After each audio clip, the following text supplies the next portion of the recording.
cases. After weighing a gay marriage ban, this time it's hearing arguments on whether Congress can withhold federal benefits from legally wed couples.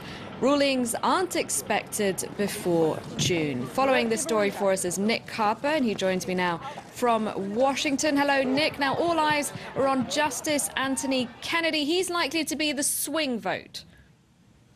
Well, yes, this is the interesting thing about the makeup of the justices. There's 9 who sit on the bench, and historically you have 4 conservative ones, 4 liberal ones. So it comes down essentially to one man's vote, Justice Anthony Kennedy, and which way he decides to swing on this issue. In the past, he has been for same-sex marriage, but some of the things that he was saying yesterday when he was hearing the case seemed to suggest that this time round he might not find in favour of same-sex marriage. He said that America was moving into uncharted waters. Indeed, many of the newspapers here have picked up on the fact that the court seems to be leaning in that direction. The Washington Post has called it a cautious and conflicted hearing yesterday, and another called the justices ambivalent to the same-sex marriage case. So there seems to be very much a difference of opinion between the justices, with yesterday's hearing trying to work out whether they should overturn a ban on same-sex marriage in California, and today's hearing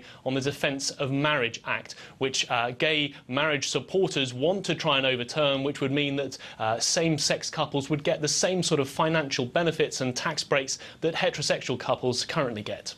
So that's inside court. Outside, we've seen demonstrators both for and against same-sex marriage. What about America as a whole? Which side do the majority of Americans tend to fall on?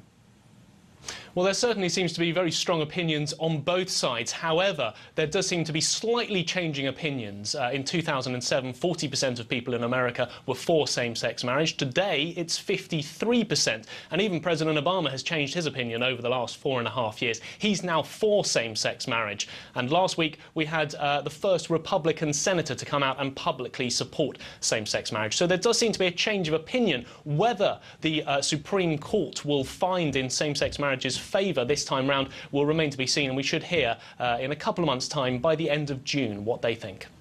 Nick Harper, thank you very much indeed.